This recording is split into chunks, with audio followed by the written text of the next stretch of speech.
pinalo po na kay Sir Eman yung application sa tubig. Ipa-follow up din daw niya. Ha?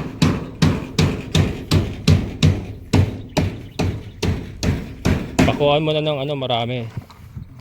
Yung dos na lang kaya gamitin mo, Mon. Sayang yung... Wala na ba dos? Wala na. Sige. Yan. Yan naman na, i-fix mo na yung maganda talaga.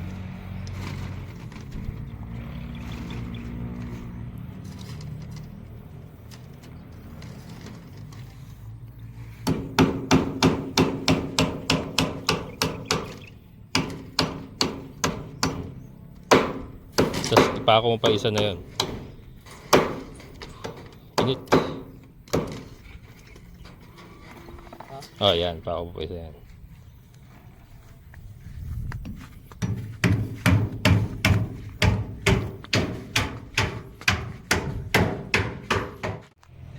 Ayan na mga kabokals. Ito yung sinasabi ko. So nakapix na yung ating cyclone wire. Ayan. Kaya lang hindi umabot, hanggang dito lang siya. Kaya pinalalagay ko na kagad yung yero. Ayan. So ganyan po yung, tagalin mo muna to, man. Yung ano, ayan o, yung kawayan na isa, para lumapat ka. Putulin mo na yung tali mo, ano, Nan. Ayan.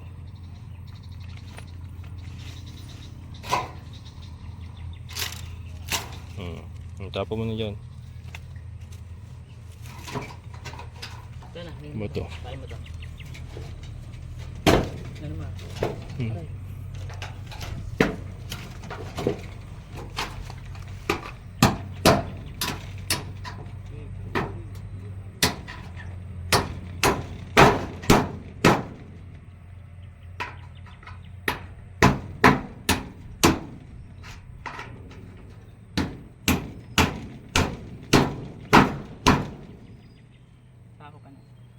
Ito, lalagyan pa natin yan ng yero pag may sumobrang yero dun sa babaklasin natin dun sa lumang area.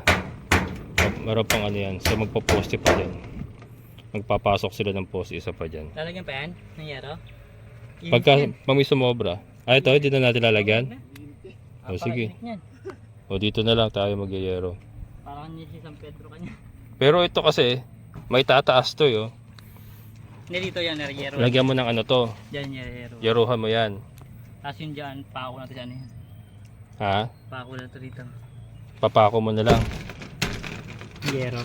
Ipit din yan. Yung yero. May yero pa dyan, di ba? Salpakan mo na kayo. Yung maikse. Hindi aabot ano. Hindi, sige, hintayin mo na lang yung mga lumang yero doon na ano. Mababaklas doon. Yan na lang muna. Kaya, so hanggang dito lang yero, nagre-request si Emon. Baka matusta raw siya. Hanggang dito lang yung yero natin. Anyway, ano naman yan, dingding naman na kasi ng ano niya yan, bahay niya. So, yero natin dyan, paikot. Hindi paikot yan mga kabokals. Ito, hindi ko pa ipapapix to kasi nga may chance po na baklasin pa natin to pag pinasok natin yung kubo. Kung sakasakaling madadala natin yung kubo dito yan, babaklasin yan para may pasok natin yung kubo ron. Or parang kasya na rin pala dito. Kung magkakasya siya rito, ito na. Pero kung hindi, babaklasin yun. Maaaring magkasya pala yung kubo rito mga kabokals. Parang kasya oh, kasya nga. Pwede. Pero hindi ko muna ipapapix kasi hindi natin sigurado eh. Pagka nandito na lahat ng yero at talagang ipapasara na natin yan, ipipix na lahat yan, papakuan na ng mga matitindi yan, and then yero. So ganyan po magiging itsura niya mga kabokals. Ito, sample na to. Ayan. Dahil natin sila.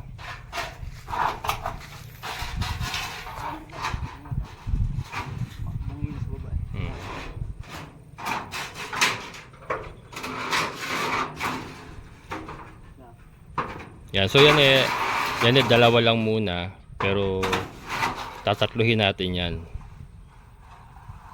pagka nakuha na natin yung mga yero na nandoon. So yan, alalay ka dunan sa labas. Yan o, So ito, ipit pa to. Itong cyclone, may ipit pa ng mga yero yan. Ganyan po mangyayari dyan.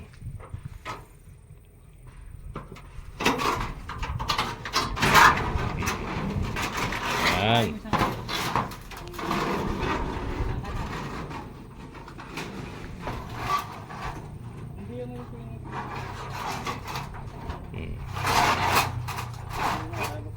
Iling niya mo sa kanal.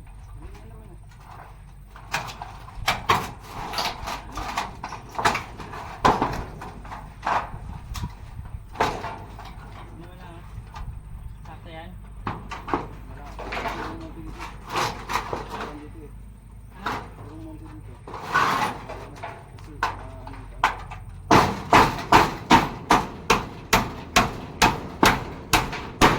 Yan mga kabukal. So ito, yung pag may yero pa uli, iipitin ko niya yan. Pero sa ngayon, ganyan lang muna siya.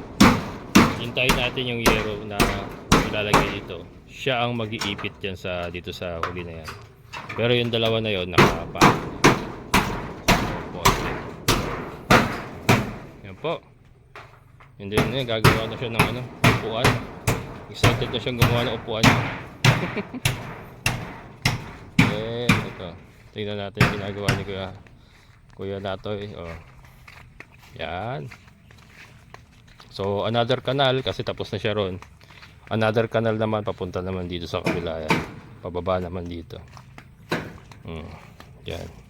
Ito naman safety naman kasi may canal talaga tayo dito para and hindi naman inaagusan ng tubig kasi ang lupa pababa na ron. So yun po ang ating game plan para maproteksyonan yung ating Poso Negro.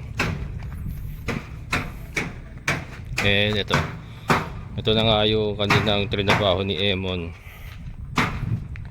Hindi yata napakita ito. Ayan mga kabukal. So may takip na yung ating siwang sa taas. So safety na kahit lumakas pa ulan, hindi na sila anggihan. So ready for transport na yung ating mga Yoba Bobs. Ano pa rin naman, presko pa rin naman kahit nawala yung pasok ng hangin sa taas. Presko pa rin naman kasi pasok pa rin yung hangin dito. At saka open naman yung kanilang kulungan. Yes. O yan, kaya mo na kayo. Kaya. Yan. Sitaw talagang ulam. Dito nakalakas ba? Ayan mga kabukas, matinding init kanina, matinding ulan naman ngayon. So ito, tingnan natin kung gumana yung kanal. Ayan. So ayun mga kabukas, kita nyo yung tubig dumadaan lang sa kanal. So hindi na siya aabot sa ating Poso Negro. Yung dito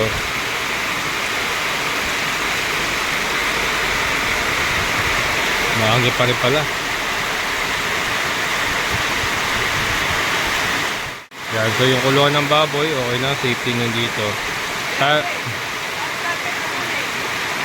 Trapal no? Pag sobrang lakas pala kasi biglang buhos ang ulan mga kabukal. Sa kabila naman kasi yung trajectory ng ulan galing naman dito, galing dito.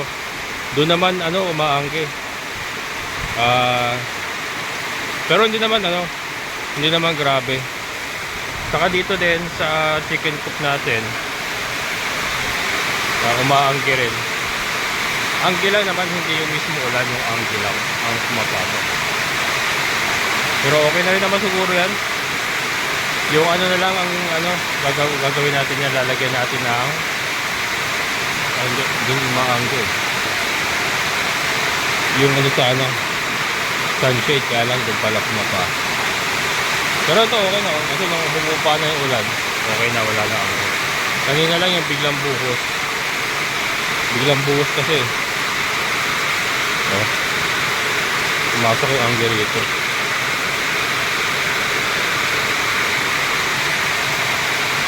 Mataas kasi yung lugar mga kabukal, kaya ganun. Pero anyway, makaka-adapt naman tayo dyan. Pagka nandito na talaga, makaka-adapt naman tayo. Kasi siyempre ngayon hindi pa natin kabisado yung panahon dito. Pero ito nakikita ko na nga na ano, pag umulan ng malakas. Malakas yung ano, yung anggi. Pero at least ito na ano na natin yung ano. Nagawa na natin ng paraan yung tubig na huwag pumunta sa Poso Negro natin. Gamit yung ating kanal.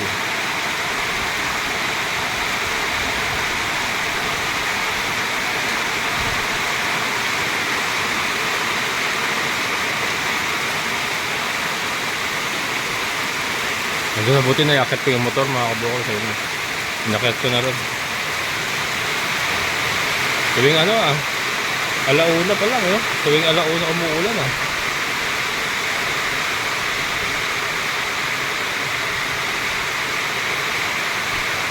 ating gate matibay naman siya basta nakasara lang kahit humangin na malakas basta nakasara lang siya ang ganyan hindi naman siya tinatangay.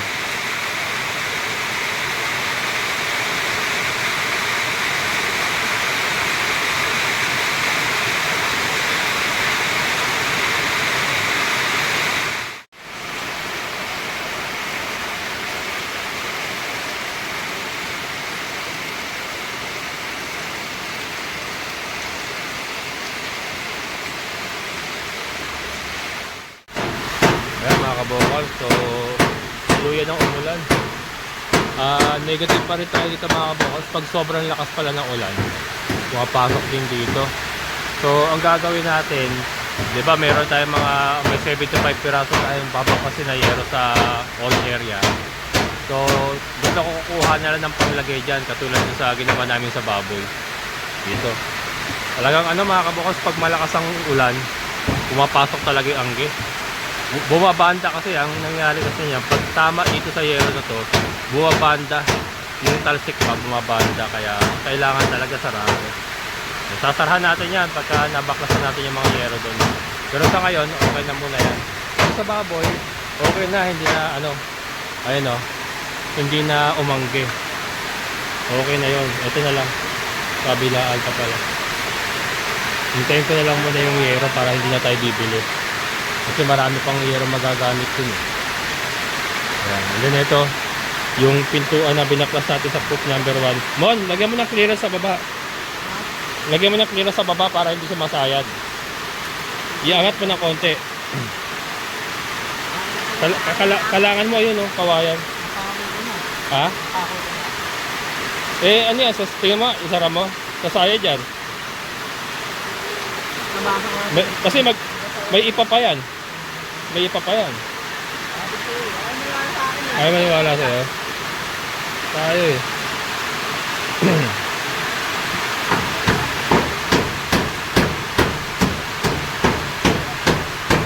Yan.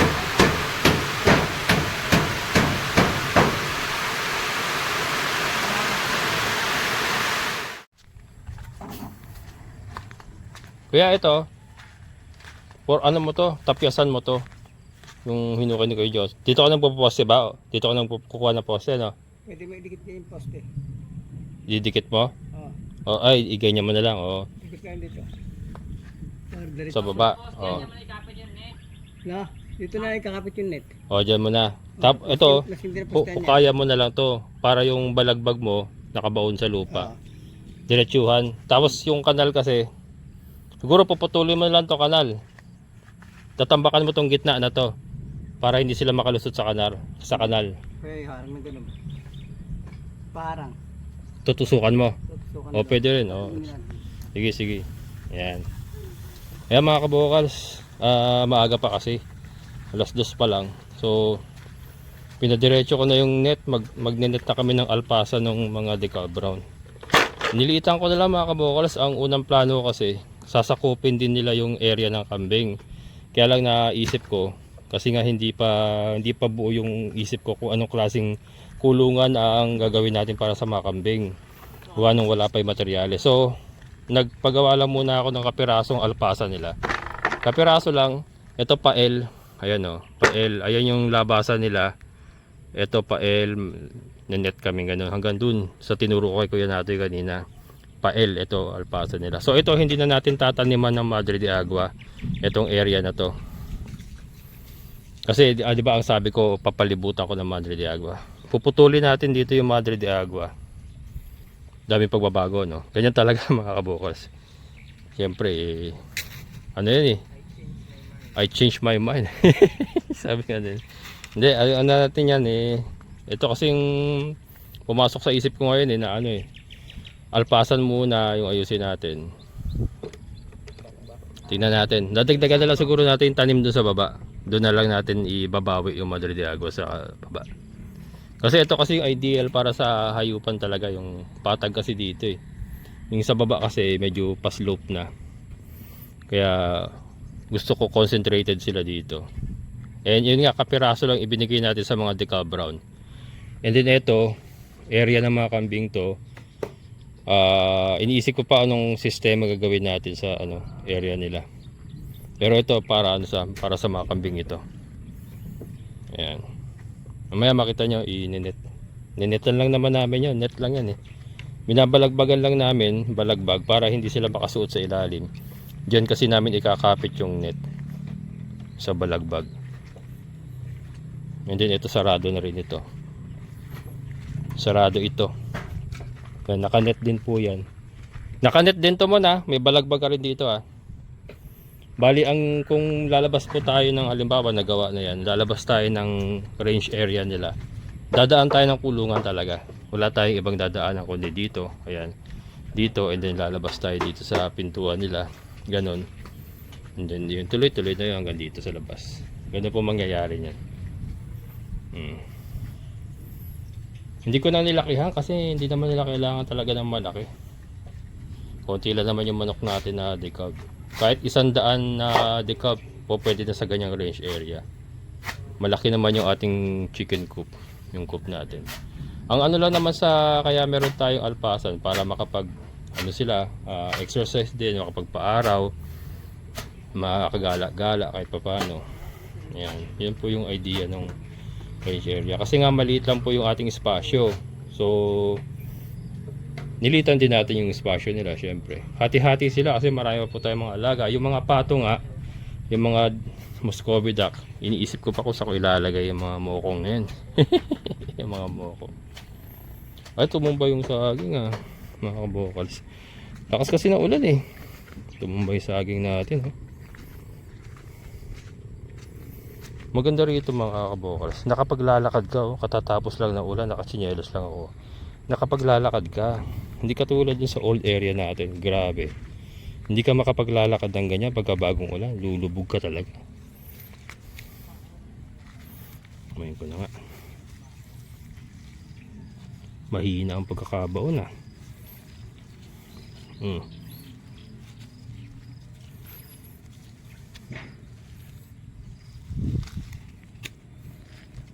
Yun. Pero kumapit na ugat niyan. Tibay na yan. Yan. Yung iba okay naman. Ito nga buhay na to. Yan. Yan. Oop. Ito i-maintain na natin malinis mga kabukas. Once na maayos na to. Yung number 1 policy kong gagawin dito, no littering. No littering. Ay, dami na naman yan Sitaw? Patola. Ayos. Oo.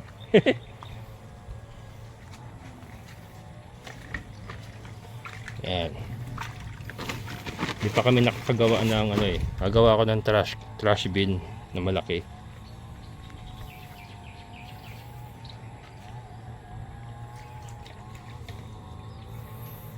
Yan.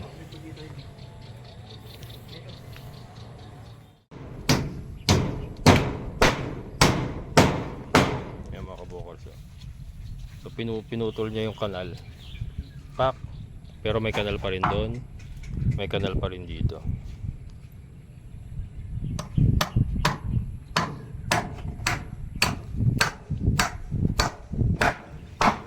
Yan. Importante kasi nakasagad sa lupa mga kabukals para hindi sila makalusot. Lulusot kasi yan eh, mga escape artist yung mga decabro na yan eh. Lulusutan nila yan pagka may konting siwang yan. Yan, and then tapos meron tayo sa taas. Saan ba to? Ano, 6 feet yung ano natin ha. Yung net natin, sukatin mo kuya. Kailang. Ano, taas? 6 feet. Ay, ayan, sukatin mo. Kung hanggang saan. Sukatin mo pala muna yung net kuya. Isasagad niya ha. Maximize niyo yung ano, yung taas niya. Ang alam ko 6 feet yan eh. Babatakin nyo ha. Kunin yung lapad. Metro. Na ganyan lang, hindi mo batak din. Hindi kailangan, maganda mo, batak talaga para ano, nakastretch siya. Metro. Sa metro. Ayo kaya.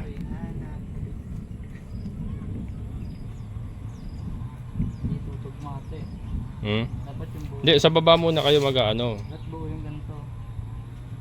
Hindi, ano mo na yan, ipapasobrahan mo na lang yung ano mo. Aalagwahan mo. Lalag ko sa 6 feet to. Hindi, maganda nga, lumagpas sa 6 feet eh. Para 9 mataas. feet na eh. O maganda nga yun. Para mataas eh. May tuktungan naman kayo eh. Maximize nyo kung hanggang saan siya aabot. 12 feet. Ha? Wala pang 12 yan. 9 feet lang. Kasi yung iba niya sisikip yan eh. 11. 10. I-try nyo nga sa 10 feet kung ano. Di ba parehas lang naman ito yan? Hindi, iba-ibang ano yan eh. Hmm. Iba-iba kasing taas yung nabili kong net na yan eh. 10 feet. Eh, yung pinakamalapad na nakita ko eh. Oh, may nabili kasi akong ano eh. May nabili akong dobling 6 feet eh. Baka yan yung 12 feet. Eh, ano nyo, mas maganda kasi mo, ano, mataas. Para hindi sila makalipad. 11. Ayan. 11.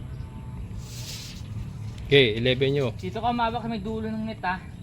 11 niya kasi pupulupot pa ilalim niya. 11. May alawas sa isa. Oh, akitan nyo na lang yan. Yan, mga kabukalas. Mas pataas, mas maganda kasi. Para hindi makalipad yung mga decabro natin. Saka isa pa palang ano mga kabukalas. Kaya nilitan ko lang yung range area nila. O, kailangan natin mataas talaga. Pati maabot yan. Hindi, ano, bumaba ka ng konti, pupulupot din sa ilalim. Pati sa ito lang. 9 feet nandito. O, yan, yung buko. 9 feet.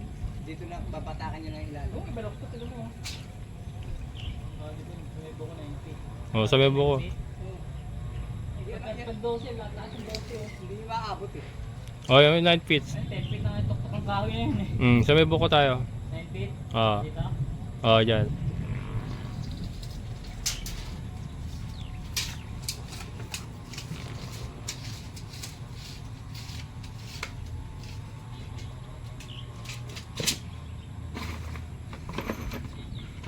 Tama. May lambre. Kaya lang dito pala, paano gagawin ito? Ah, dito sa bubong, ano? Oo, bubong. Sa bubong na lang.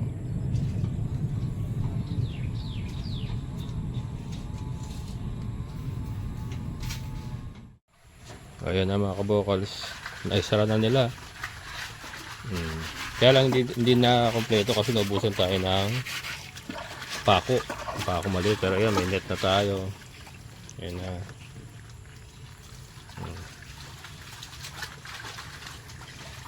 Nakanet tayo hanggang dito. Ito, pinapos nga tayo ng pako kaya ano. Hindi pa nikabit to pero ayan na yung frame. Ayan na yung frame. Ito meron na oh. Sagad sa lupa yan mga kabokals. May ano tayo, may balagbag tayo sagad sa lupa. Dito. Sinagad ko na nga sa bakod. Ayan, hanggang dito yung ano nila, alpasan nila. Nandito. Ayan. Nandito sila mga kabokals. Ito ang kanilang area of responsibility. Ayan. Ayan ang kanilang area of responsibility. Pael. Pael yan pag ganun. Pak. Tapos andun yung pintuan. Malaki na rin alpasan niya. No? makapag-exercise na rin sila dyan. Para itong area na to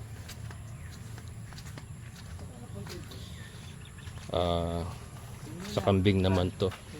Sa kambing pero maaari pang magbago mga kabokoles. So hintay lang kayo.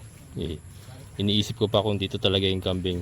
Ang naglalaro kasi sa aking isipan, yung amoy ng kambing kasi baka ma-permis maamoy ng baboy natin. Kasi yung baboy kasi ang priority ko eh. Yan ang, sila ang bread ano, ayun, kumakaway mga kolokoy. Sila ang breadwinner kumbaga sa pamilya. Sila ang breadwinner natin. Ang bread and butter, yung mga baboy natin. Iniisip ko kasi yung baboy kasi lalo baboy, ang kambing kasi maamoy talaga yan, maanggo. Maamoy yung kanilang pupo sa kaihi. Baka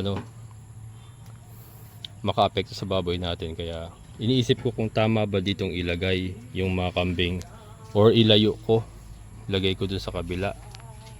So yan, pinag-isipan ko pa mga kabokals. Pero ito na ang amin na accomplish for today. Ayaman it. Uy, lagari!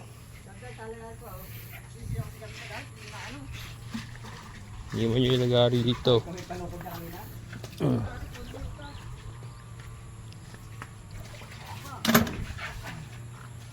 Ayan.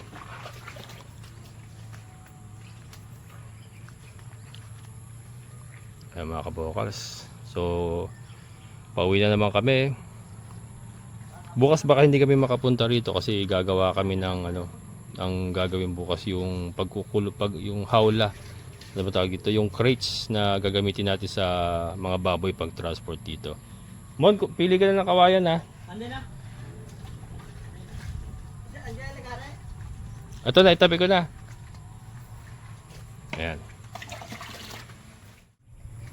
Kaya mga kabokal, so nakayari na naman tayo. So ito unti-unti na pong naipoporma.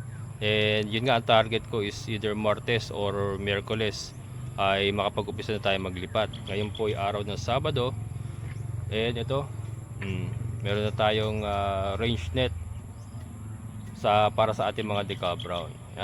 Maraming salamat. Shoutout po kay Arnold Abigan from California. And sa lahat po ng mga solid kabokal, shoutout po sa inyo lahat. Sa mga solid viewers ko po, shoutout po sa inyo lahat. Maraming salamat. And syempre sa ating kaibigan po na si Sir Boyet. Sir, shoutout po. Ingat po kayo dyan. Ayan, so bukas mga kabukas, panibagong yugto na naman ang ating journey. At matatapos din natin to mga kabokals unti-unti. Ayan. So maraming salamat sa inyo muli pagsama. Muli ito ang inyong kabokals farmer, nagsasabing sabay-sabay tayong mangarap, magsikap at higit sa lahat ay kumilos at siguradong ulad ang ating amazing na buhay. Bye-bye!